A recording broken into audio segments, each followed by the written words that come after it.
The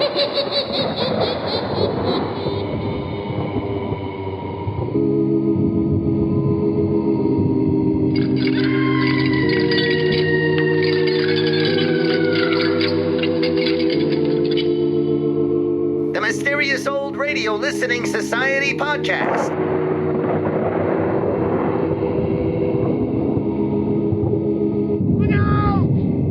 Welcome to the Mysterious Old Radio Listening Society, a podcast dedicated to suspense, crime, and horror stories from the golden age of radio. I'm Eric. I'm Tim. And I'm Joshua. We love mysterious old-time radio stories, but do they stand the test of time?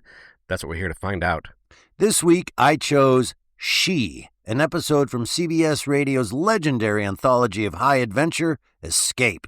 The script was adapted from the 1887 novel She, A History of Adventure by H. Rider Haggard. One of the founding fathers of the Lost World genre, Haggard was a Victorian author who transformed his experiences in South Africa into tales of ancient civilizations, mystical relics, and doomed obsessions.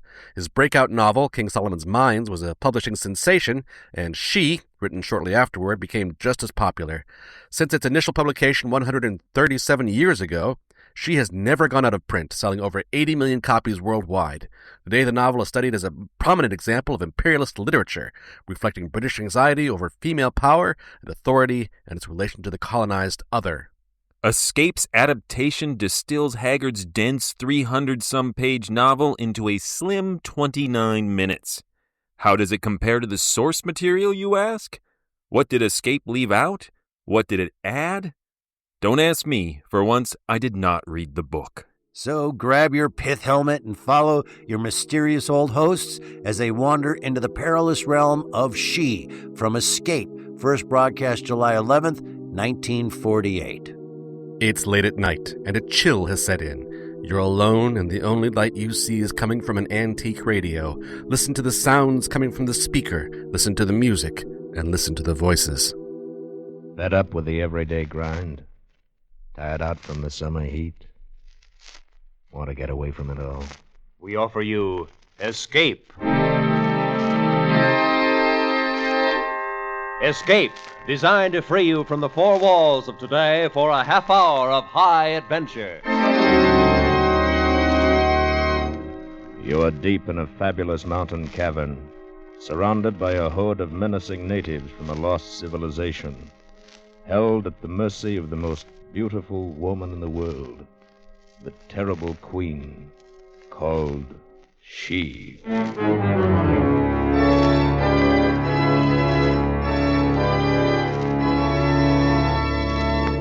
Tonight, we escape to uncharted Africa and to an incredible adventure, as H. Rider Haggard described it in his fantastic story, She.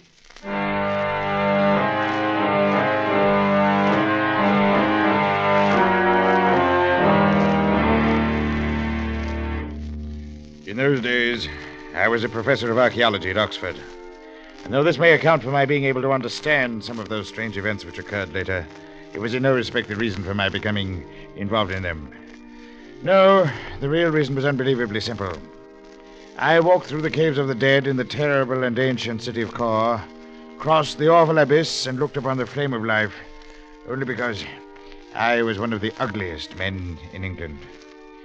Because of my appearance, I had made few acquaintances and only two close friends. Roger Vincey first, and following his death, his son, Leo, whom he left behind. And it was that friendship which brought Leo Vincey to my chambers off the quadrangle, late in the evening of the day he became 25 years old. Today was the first I knew of it, Holly, when the attorneys called me in. Yes? They said Father instructed them the week before he died to give me the letter and this little bronze chest on my 25th birthday. It's strange. I mean, the chest. Designs on the lid show Egyptian influence. It must be very old. Well, according to Father's letter, it contains something over 2,000 years old. Really? Must have considered it rather important. See, he's closed the cover with a lead seal. Yes, so I see. At any rate, Holly, the letter doesn't tell us much. Suppose we see what's inside. All right. I have a geology hammer here somewhere, my boy. Oh, here we are. And a chisel. Now, you hold it in place on the table here. Uh-huh. Go ahead. There, it's pulling loose. Yes. I did it. Well, here goes. What the devil is that? Why, it's a clay tar, an old Egyptian writing tablet. Yes, it's the kind used about the time of Nectanebes, around 340 B.C. But the writing on it, it's not Egyptian. It's Greek. Yes, and parts of it are broken away. Oh, it'll take some time to translate this, Leo. Well, Father apparently did it, Holly, according to this paper. Listen, here's his translation. Read it. I, Amenartes, wife of Callicrates, say this to you, my son. Forced to escape the wrath of the great Nectanebes, I thought so. your father and I fled southward across the waters and wandered for twice 12 moons upon the coast of Libya. That's the old name for Africa, you know. That faces the rising sun. And there by the mouth of a river where stands facing the sea a great mountain carved like the head of an Ethiopian. What is it? Nothing, Holly. Huh? It goes on. Following the river, we soon fell among... There's a row of asterisks That here. must be one of the places where the tile's broken. Go on, my boy. To a hollow mountain where a great city once stood, and to the terrible caves of which no man had seen the end, and to she who must be obeyed. She who must be... What's wrong, Leo? I don't know, Holly. There's something familiar about that name, but I've never heard it before. Strange. Well, come on, get on with it. She who must be obeyed, who did lead us by awesome ways to the place where the great pit is, whose voice is like thunder. And she did show to us the rolling pillar of life, and did stand in the flames. And she spake unto and there's a large fragment missing here. Oh, for heaven's sake. There isn't very much more.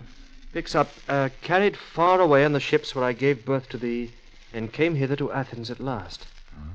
So I say to thee, by these things which I have told, seek out this place, nor stay thy will until thou hast the secret of life for thyself. Sit then on the throne with the Pharaoh. And that's all, Holly. Now, what's it all about? Leo, if your father knew, he kept it to himself. I don't know. It's all very strange. Yes. Oh. Well, we'll know as soon as we reach the place. I was hoping you'd say that. If you decided not to, I think I should have had a try at finding it alone. I can't do anything else, Holly. It's more than curiosity. It's almost a compulsion. There's such a familiar feeling about all this. Even that mountain, Holly, shaped like the head of an Ethiopian. Yes, what about it? Well, off and on, ever since I was a kid, I've dreamed about a mountain like that. But why, Holly? Why should I?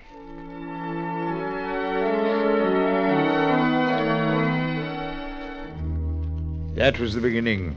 And some 3 months later, we drifted down the east coast of Africa, south of Zanzibar, searching the miles of jungled shores for the mountain carved like a head. There were 4 of us in the tiny sailing dhow, Leo and I, of course, along with Abdullah, the Arab boatman we'd hired in Aden, and finally a solid North countryman named Job, my servant for many years. We'd caught no sight of our landmark as yet, but a native had told us of seeing it once years before, somewhere to the south. So our hopes held high, and we were confident luck was with us. And so it was, until one evening, just at dark. That's a pretty stiff wind, Holly. Yes. You think Abdullah knows what he's doing? We're rather close inshore, all right, Leo. I doubt if there's any danger, unless a squall hits. Hey, by gauzy, we're strangers here in an heathen land and all. Anything could happen. It could, Joe, but let's assume that it won't, huh? How's the dory making out back there? Oh, trailing along all right behind us. Be in a bad spot if we lost it with our guns, food, equipment, and everything in it. Yes, I know, Joe. Leo, perhaps we shouldn't have packed the stuff that way, Leo. I should have kept it on board with us. No, Holly. We want to be ready to shove off up the river as soon as we sight that head. It would be a tough job loading that boat at sea. Well, we may not have had to, Leo. We've certainly found no reason to so far. But we will. I've dreamed of it. Huh? Hey, Master Ali, look! It's the The wind, wind's Holly. driving the water ahead of it. Abdullah! Lay onto that tiller and head her into it. I'll give him a hand, Holly. Cut Right. the sail loose. Yeah, we've not a chance, sir. Hold onto the mast, Joe. We shall all be Watch drowned. out, Leo! The great wave plunged over us, tore away the dory, swamped the dhow beneath our feet, and hurled us headlong into the foaming sea. Half smothered, fighting to stay afloat, borne shoreward by the drive of the tempest, we were tossed at last, one by one, up onto the rain-swept beach.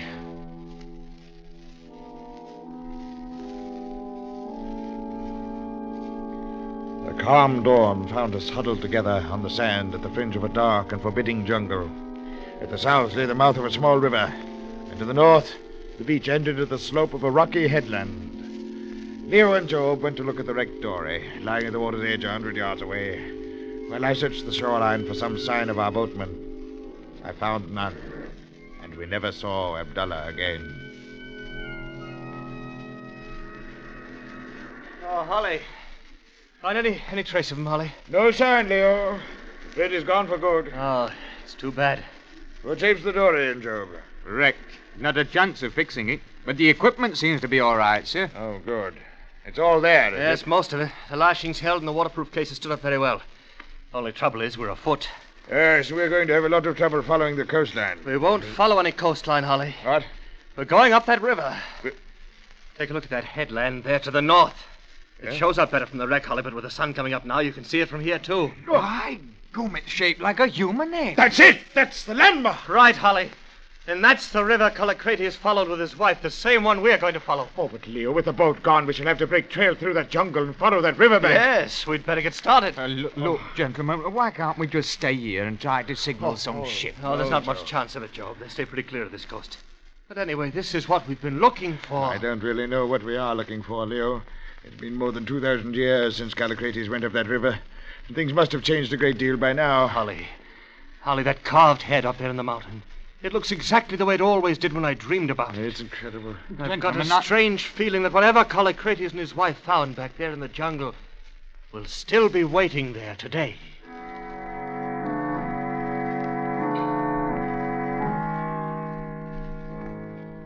For 5 hot, steaming days, we pushed inland through the jungle, following the banks of the muddy river.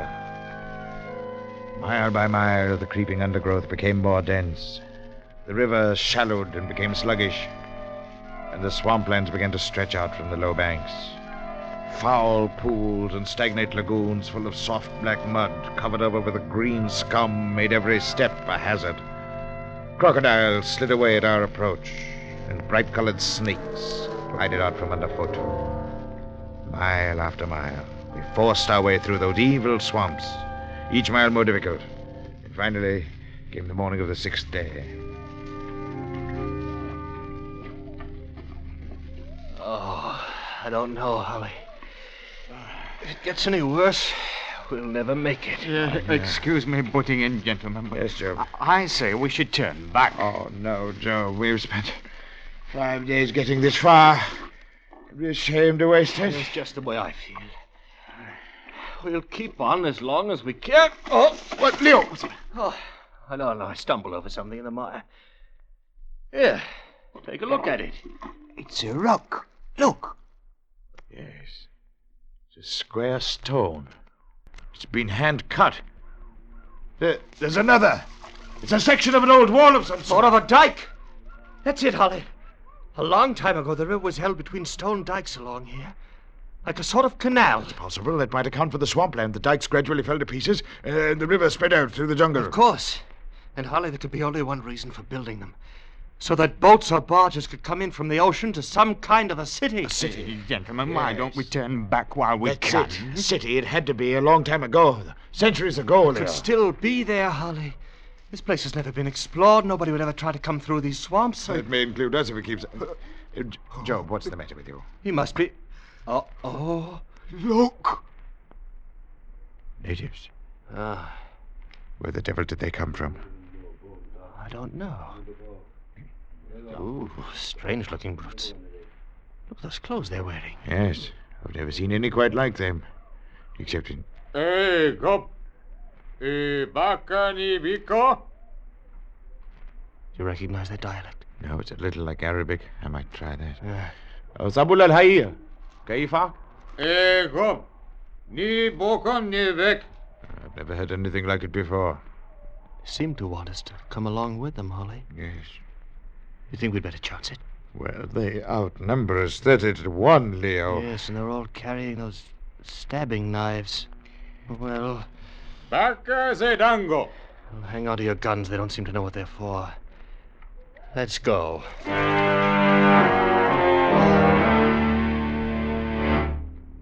Our strange escort moved rapidly ahead, twisting and turning as they followed some well-remembered trail of their own. We rested during the night on a hummock of dry ground and then struck out again at dawn. It was late afternoon when we left the swamp and climbed up a long slope to the foot of the rock-walled mountain. Reaching its base, we entered the mouth of a great cavern, and a short way inside we led into a small side chamber, carved from the living rock and lighted by a reed wick floating in a jug of oil. And then the strange natives went away and left us, and we sat about on the floor, trying to plan some course of action.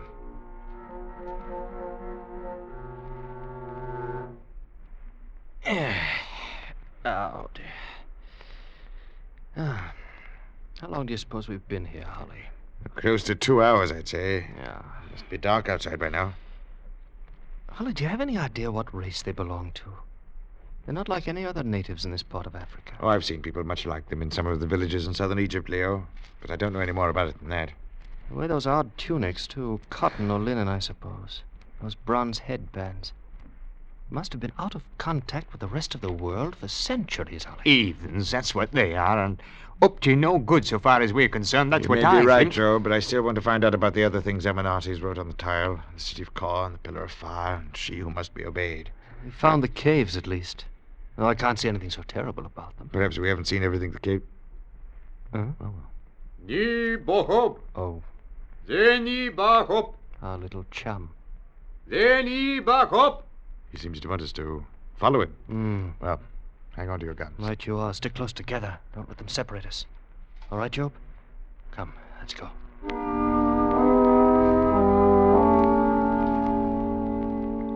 Our strange guide led us along the twisting, branching passageways, lighting our way with a flaming torch that threw weird shadows on the walls of solid rock.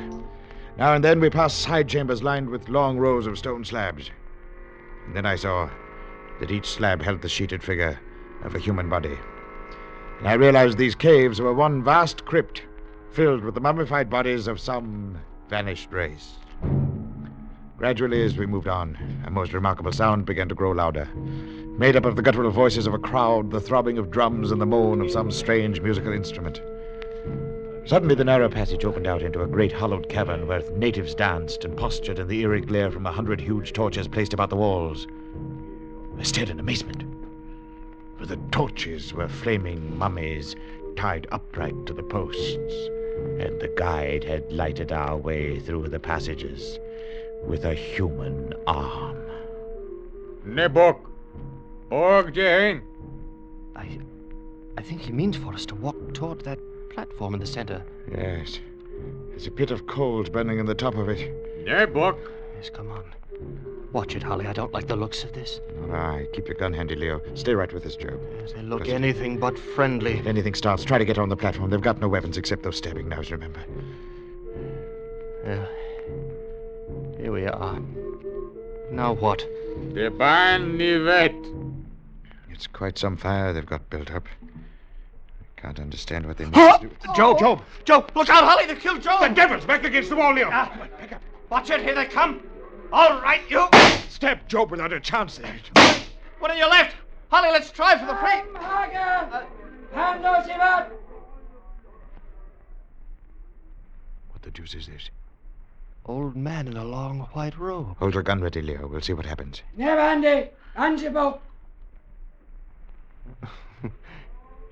Well, they're scared to death of him, whoever he is. Wait, he's coming our way. I presume you speak English, gentlemen. Yes, but you do. Occasionally, natives from the south have come through the swamps, and we have captured them. I have learned many of the languages of the outside world. I am Bilali. Leo Vinci, and this is Mr. Holly.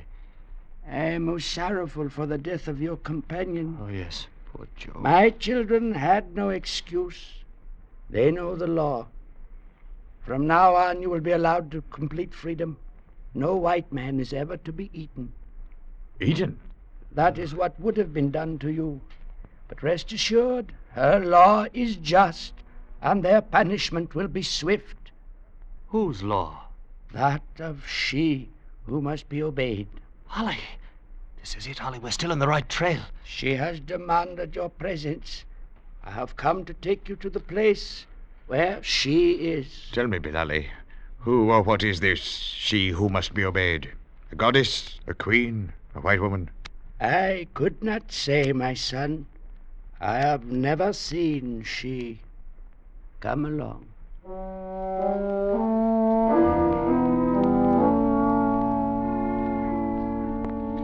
Again through those tortuous passages, two of us now, with kindly old Bilali leading the way, until he left us alone at last in a large chamber hung with brilliant-colored silks, fitted with soft divans, and lighted by crystal lamps. We stood there several minutes, not speaking, wondering, when suddenly the curtains across the doorway parted, and a most amazing figure stood before us. It was swathed in folds of filmy white draperies, with soft, gauzy veils covering even the face and hands. I bid you welcome to the city of Kor, Callicrates and friend of Callicrates. I'm not Callicrates. I'm Leo Vinci, and this is my friend, Mr. Holly. Leo Vinci. Vengeance. No matter, you will understand. Are you? I am she. You must forgive us if we find it difficult to understand this. What is all this? These caves, the natives. What is Kor? Kor is a great city that rose up and then died many thousand years ago. These are the caves of Kor. The city itself stands farther on, in a huge crater at the heart of the mountain. Are you a descendant of Kor? I came from another place, far away, and Kor was dead long before I found it. The natives know me as a fearsome figure in white, and they obey me. They have never seen you? No, Holly. Not one of them has ever seen behind these veils. It's amazing to think that Callicrates must have been here in this same place over 2,000 years ago. 2,287 years ago. Callicrates died in this very chamber. You speak as though you saw it happen. I did see it happen. I killed him. But you couldn't.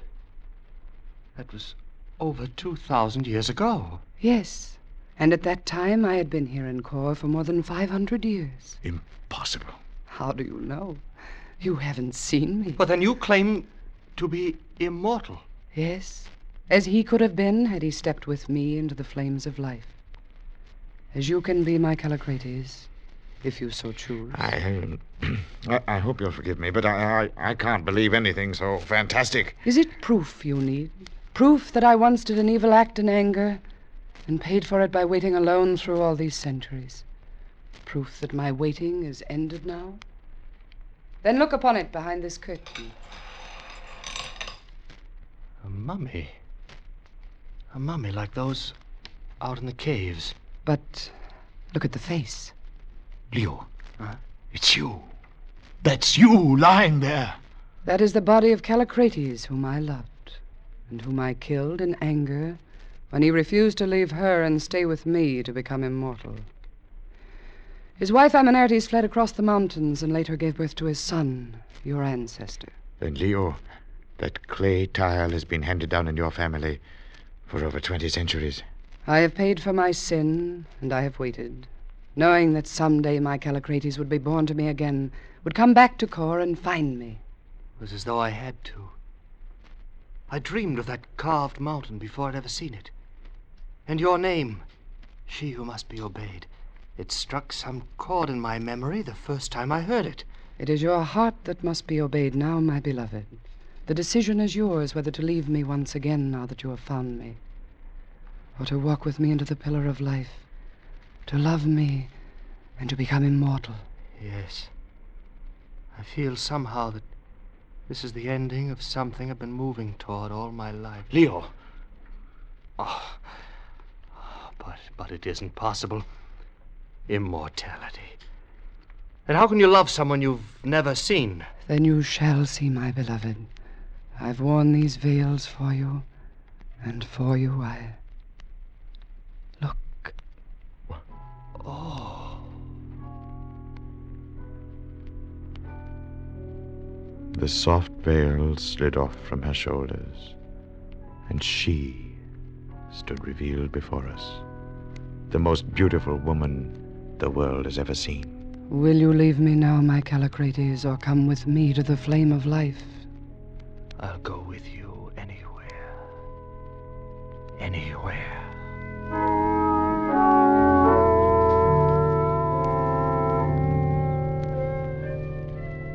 We talked the night away in that chamber, Leo and I fascinated by every word that fell from those lovely lips.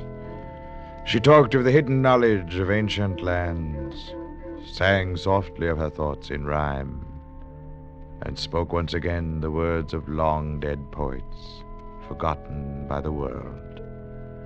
She made us believe in her own immortality and in ours to come. And before dawn, Bilali with us, we followed her madly and joyously through the dim and dusty passage that led to the flame of life.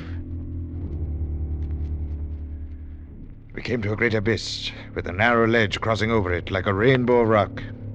There Bilali waited, and we three went on alone. At the sight of the awful depths beneath us, Leo and I shuddered, in spite of ourselves, and moved carefully, step by step. She never hesitated, but swayed along gaily before us like a feather borne on a breeze. Finally, we stood in a vast circular chamber, a great bubble in the earth's crust, whose walls were shining black basalt. Ollie. Yes? I see there by the wall. It looks like the body of a man. An old philosopher, my beloved, who came here many centuries ago. He sat and watched the flame and could not decide whether he should become immortal. Finally, he died. And you? Have you never regretted becoming immortal? I could not have waited for Callicrates, Holly, had I not been immortal. But you, Leo, perhaps you have doubts. Immortality will not even be long enough with you. Where is the flame? Listen. Even now it approaches. It advances and then retreats, a never-ending cycle of life. It has moved along its path through this cavern since the beginning of time. Holly, look! Do not fear it, beloved. See, this time I will step into the flame alone. And when it comes again, you may join me. It's like the fire of the sun and the dust of 1,000,000 diamonds. As the great and terrible pillar of flame approached, she threw off her veils and opened her arms to it, and the eternal fire flowed over her.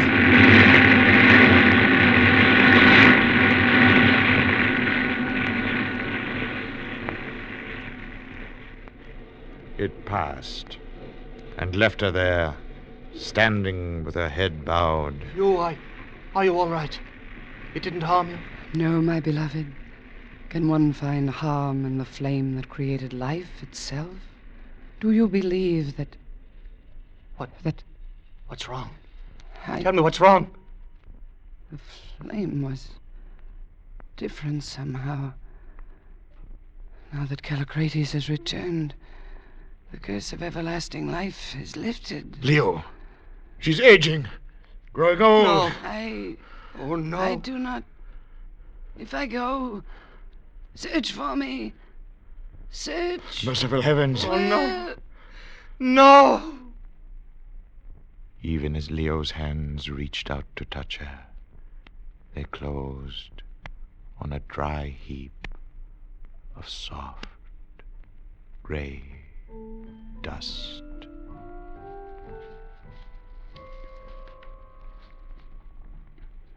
I knew now that neither of us would step into the flame, and I knew we would spend our lives searching through the world for she. I seemed to hear in my mind once again words she had spoken in those glorious hours the night before. I knew that Leo was hearing them too, and that neither of us, so long as we lived, could ever forget that lovely voice. Nay, not in Kor, but in whatever spot, in town or field, or by the insatiate sea, men brood on buried loves, or unforgot, or break themselves on some divine decree, or would o'erleap the limits of their lot. there, in the tombs and deathless, dwelleth she.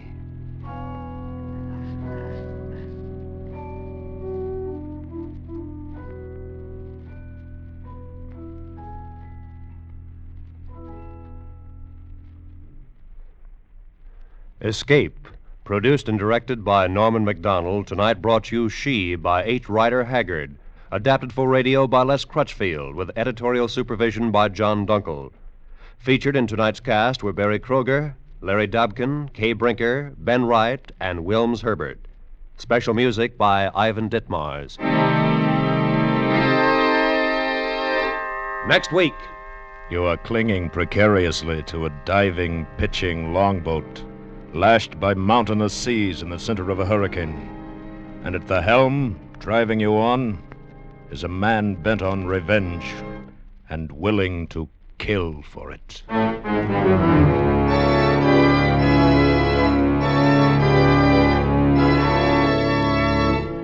Next week, we escape with F.R. Buckley's exciting story, Habit.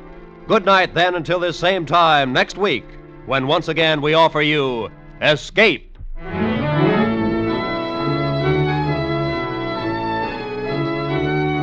This is CBS, the Columbia Broadcasting System. That was She from Escape, here on the Mysterious Old Radio Listening Society podcast. Once again, I'm Eric. I'm Tim. And I'm Joshua. That was my pick. I brought it to the table this week for us to delve into. I will tell you the backstory. Kid graduated, my kid, and she graduated from a school in Chicago, so we were visiting for 4 days, and we went to a lot of bookstores because my wife, not because of me, and I go to bookstores and find the one comfy chair. Anyway, she, in one of these bookstores, she bought a bunch of books, of course, and she showed them to me, and she goes, so I found this book, and I've never heard of it, and I don't know what's going on, and it's called She.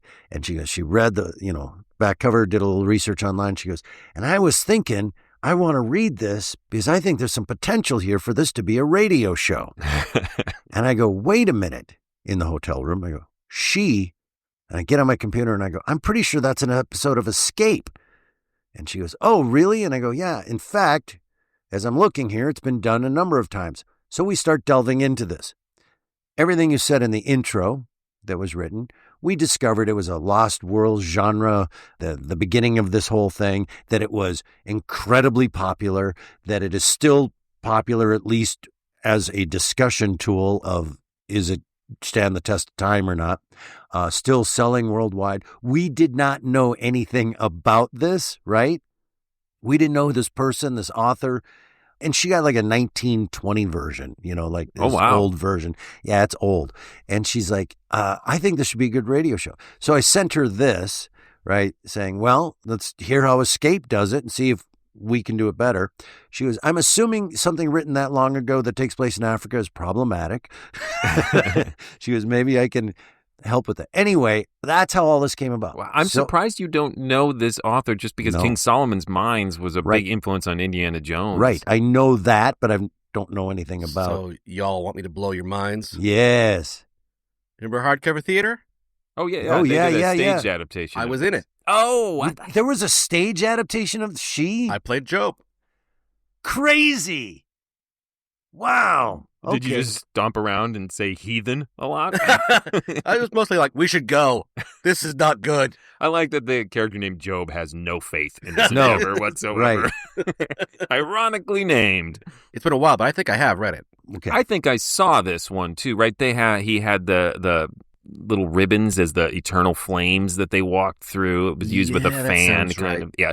For those who aren't of a certain age living in the Twin Cities, Hardcover Theater here did exclusively adaptations of old public domain novels, and they would do them on a purposely low-budget scale in a very creative, intentional way. And to bring it all the way around, it was Hardcover Theater is how we all met each other. How we first worked together. That's how we first worked together, was doing London After Midnight. It was a sort of mishmash of many of these old stories. Right. And so that was the first time we were ever on stage. So, wow, that's all Look at all of this information. Tim, tell them stuff. Go to Goose. No, you mean actually tell Do them we stuff. have to talk about this?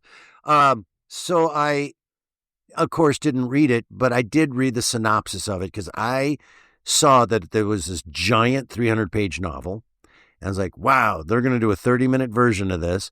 So I read the synopsis of it. Maybe they'll open some synopsis bookstores that you can go into and just browse through all the...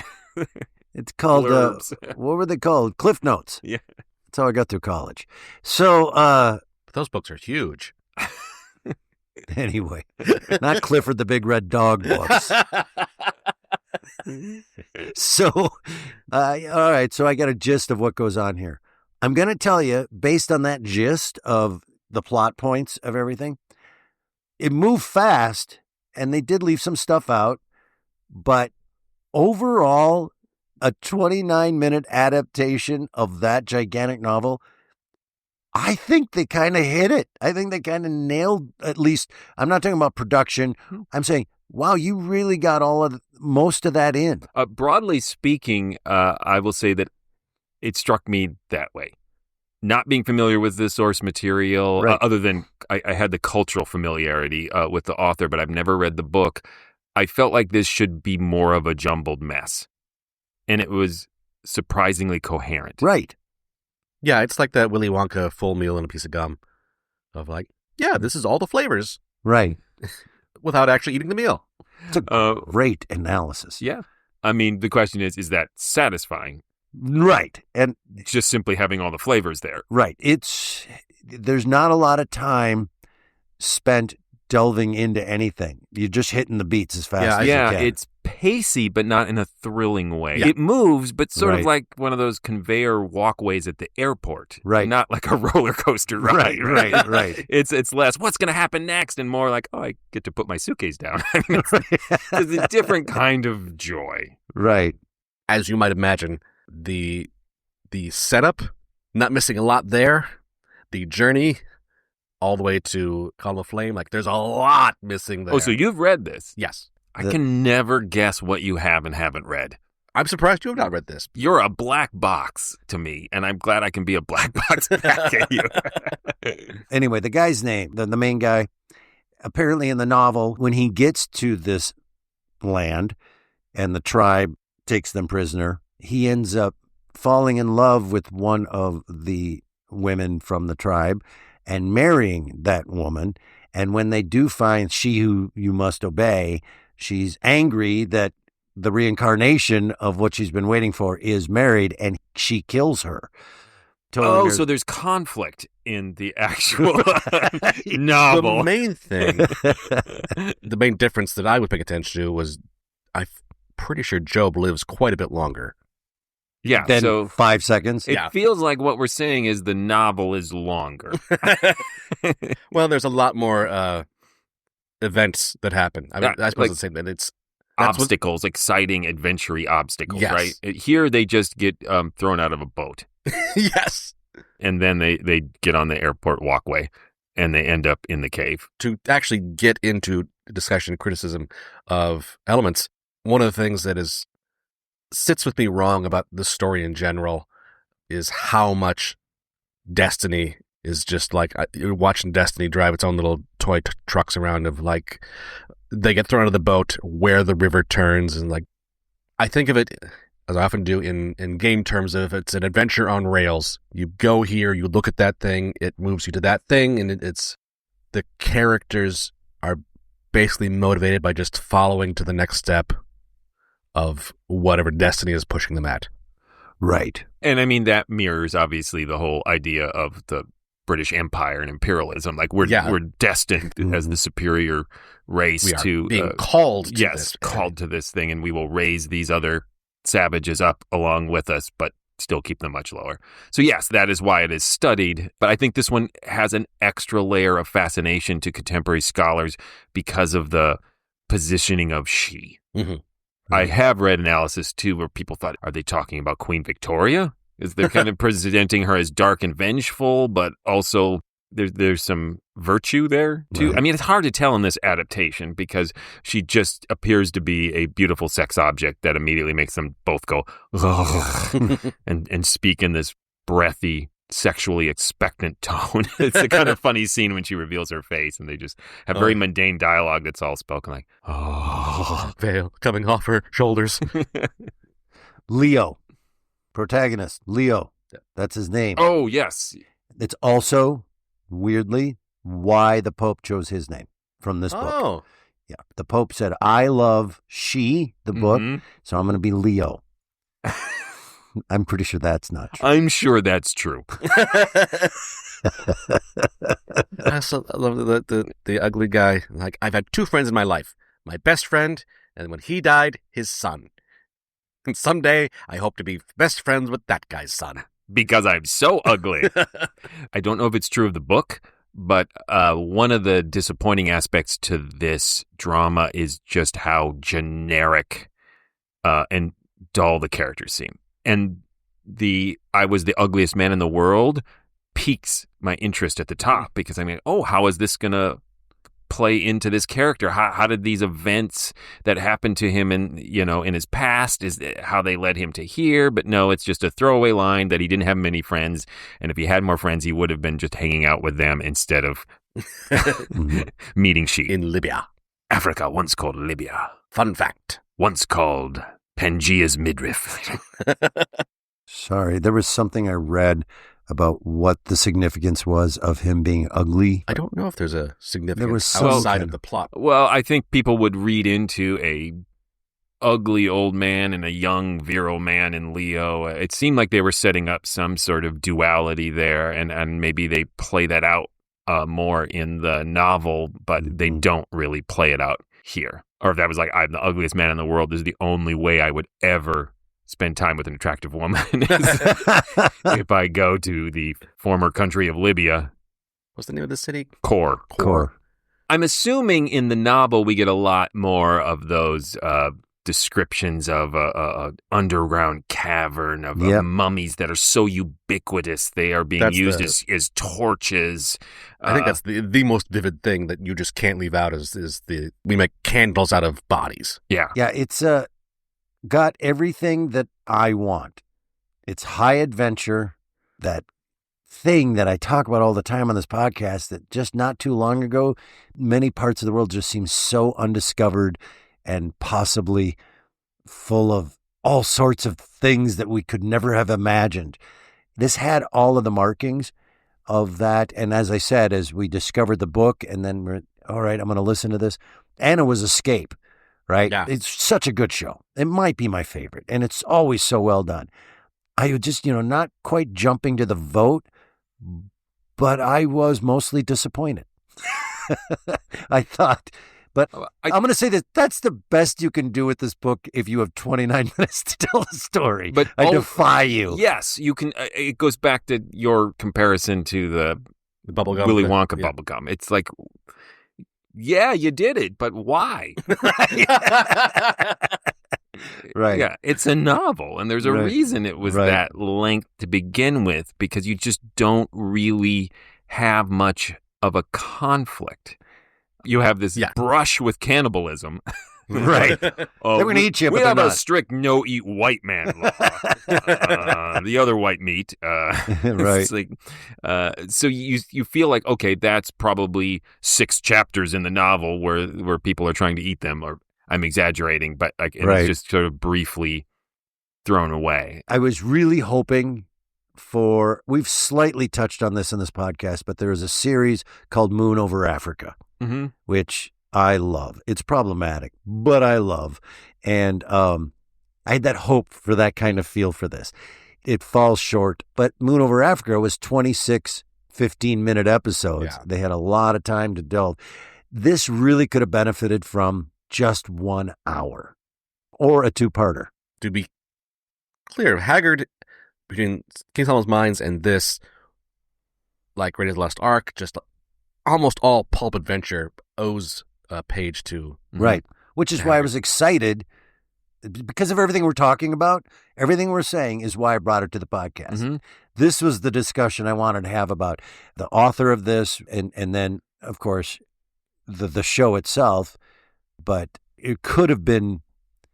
I don't know if it could have been. I don't know if you could do this in half an hour in any way, shape, or form. I think to try to articulate it for myself, it successfully reduces the narrative down and then fails to capture the energy of it.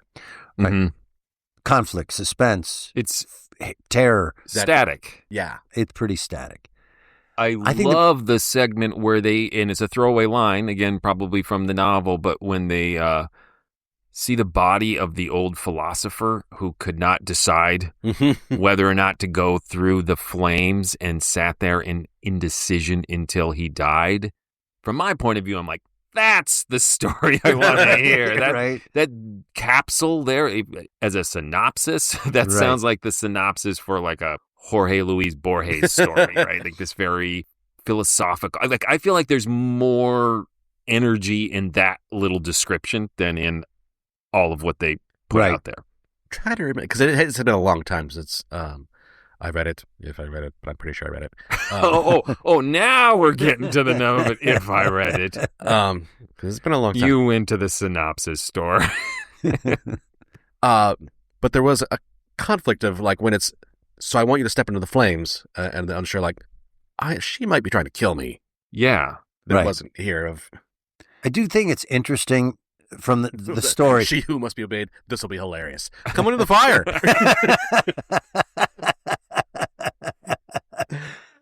That she can't purify herself twice. That kills her, and she doesn't know that. Her return, that she had somehow been changed by reuniting with the reincarnated spirit. That was kind of ephemeral gobbledygook, but yeah, I didn't catch that and how she wouldn't know that.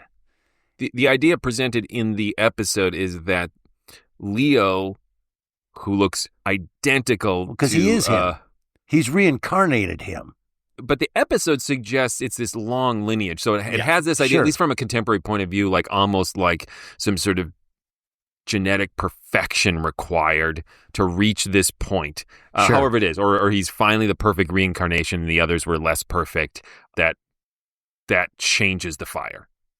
And I mean, that makes zero sense, but that's literally what the script says, what she says. And she's she who must be obeyed, not she who's always right. Right. Sometimes they seem like the same thing. Oh, yeah. Aisha, by the way, is the name in the book of the she. Yeah. Mm-hmm. That line where do you come from someplace far away? And it isn't even in the novel really discovered or discussed where she originated from. And I think that, much like your philosopher of indecisiveness, that's where I want to see the prequel to this. Like, where did she come from? Well, and on that topic, I thought it was fascinating in an era where they weren't afraid to just say, yeah, the most beautiful in the world, woman in the world would, of course, be white. That they leave any physical description to your imagination. Right. They just say she's the most beautiful woman in the world. They don't attribute In the film, it was Ursula Andress. Good casting. What year? Is it a 60s, a clearly 50s? 60s, yeah. Have you seen it? Yeah, it's... Is it terrible? I think it's a Hammer. It's Hammer-esque, if not Hammer. Ursula would seem Hammer-esque casting. Sorry, I'm going to make click noises. What does Hammer mean? Hammer horror films like Peter Cushing. Wow. Okay. Teach me. I'm sure we don't roll your eyes at me. Sorry. Learn me. It's because you like Dracula so much. Hammer made a very iconic Dracula. Yeah. There's only one Dracula. I don't watch any of the other ones. The rest are awful. All you other Draculas, get off my lawn. There was Lugosi, and then we were done. 1965. British adventure made by Hammer Film Productions. I'm so smart.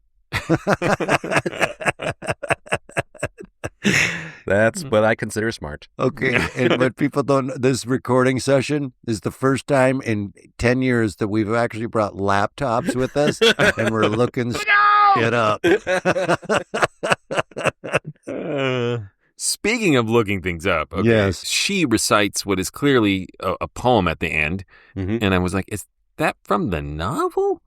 That seems odd. So I Googled it. Yeah, it's from Where the Sidewalk Ends. Exactly.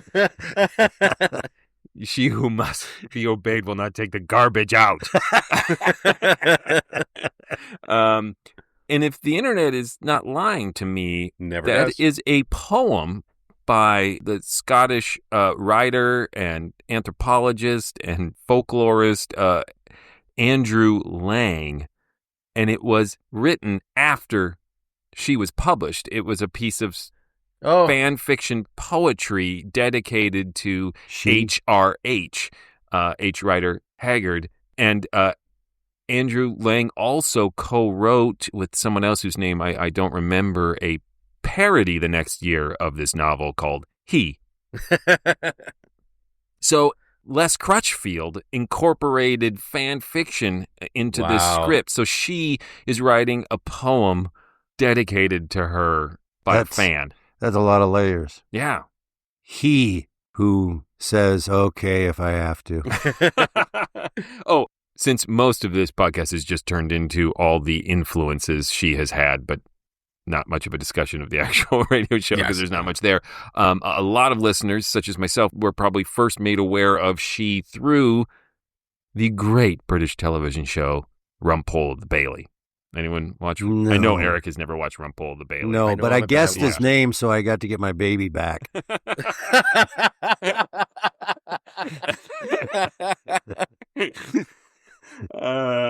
He famously calls his wife throughout that series "she who must be obeyed" as a nod to she. Let's vote. Joshua, you get to start. It's fun enough. I think we already voted. Clearly, based on our long discussion here, it's historically really fascinating and really interesting and a compelling failed experiment. Right. You can't condense a novel into 30 minutes. I mean, sometime we'll bring Peter Lorre's Mystery in the Air 30-minute adaptation of Crime and Punishment. Is that a real thing? It's a real thing. Oh, my God. In really? all fairness, he was also in a film, so you could argue it's a 30-minute adaptation of Peter Lorre's hour-and-a-half film adaptation of Crime and Punishment, but still, not a great idea. No, it's terrible. Terrible idea. Yeah, I believe we have all voted already. Like, Escape does great work. Technically, this is well made, but to achieve the plot beats they needed to get, they sacrificed the fun of the story. Yeah, they bit off more than they can chew, for sure. But it was super fun to listen to them try. If anybody's going to try, it was the actors, directors, writers, producers, and everybody involved with Escape. That was a great idea. Like, who could possibly do that? At least it wasn't Nightfall. I would love to hear Nightfall's version. Hermit's Cave. Or I'm trying to think of something. Weird Circle. Yeah. Weird Circle. So they are the most equipped to attempt this. I think somebody should have finished the script, took a look around, said, we can't pull this off. I also think it's too bad they didn't do two-parters yet. Exactly. Later on, they're going to do a two-part adaptation of the novel The Earth Abides. It's too bad they didn't try that here. And I think that the acting, which is rare for Escape, is subpar in this. That also doesn't help. The script gives them nothing. That's a good point. It's just expository dialogue. I will say, I don't know who it is who played she. They got a woman with a sexy voice. But she's boring. Yeah, but if she pushed it any harder, it would be like over the top. Do you know who should have been she? Old Nancy. Yes, 2,000 years I be old today. So beautiful. Now we're on. Let's step through the flames. You first. Whoa, hot, so hot. Tim, tell him stuff. I'm out in the world. Come find me. Love no one else until you find me. Please go visit. Let me get this gauze off. So much gauze. This is slipping into a Monty Python sketch. Please go visit ghoulishdelights.com. You'll find other episodes there with this same quality commentary. You can also vote in polls, leave comments, let us know what you think about these episodes. You can also find our podcast wherever you get podcasts, but there's no polls there. People like polls. You can also from there, you know what I never mentioned? You can read our bios. You could find out a paragraph's worth of information about each of us. If you're into a synopsis the way Eric is into a synopsis, then you should go and read our bios. Sure thing. Tiny little history. And you can also find a link to our swag store and buy T-shirts and cups for all your cup needs. And you can find a link to our Patreon page. Yes, go to patreon.com/themorals and support this podcast, please. We do some of our best work behind a paywall, clearly. There are so many bonus podcasts to be had there. Zoom happy hours where we hang out and banter a lot like this, only with our listeners, and it's a lot of fun. You can join our mysterious old book club. Perhaps now we will have to read She all together. That would be great fun. Nope. Now you can. Oh, I won't you're be like, there. this is so exciting. I love this, but I'm not going to read it. I do have a synopsis to recommend to you, though, is The Lost World by Arthur Conan Doyle. It's this with dinosaurs. I'm in. And the lead professor is a much more interesting character. All right. Okay. Anyway, where was I? Yeah, give us money. Thank you. If you'd like to see the Mysterious Old Radio Listening Society Theater Company performing live, we do on-stage recreations of classic old-time radio shows and a lot of our own original work and scripts. Please come see us performing live. You can find out where we're performing and what we're performing and how to get tickets by going to ghoulishdelights.com. We perform a lot, and we're somewhere almost all the time, so come see us. We'd love to see you if you're in the pretty much Minnesota. I mean, we do not have the ability to leave this state unless you give more money to Patreon. Then we'll be in Wisconsin in October. Oh, that's right. Granted, Wisconsin's an hour away. Yes. And it's October 2025, and this may be the far-flung future. Listen. AI may be listening to this. At a certain level, we will come do live shows for you. We'll come to wherever you are. There's got to be a number, a Patreon level number where... Yeah. Call keep us. it We'll vague talk. like that. You tell us what that number is. Right. We'll come and do shows. What's coming up next? Coming up next is a series we've never listened to before. It's going to be a double feature. The Mystery of the Dog That Did and Didn't, and The Mystery of the Guest in Room Number 2. 2 episodes of Dr. Tim Detective. Oh, dear God. Until then. Look out! Where'd you get a penguin on top of your television? Right, that's old Nancy slips into that.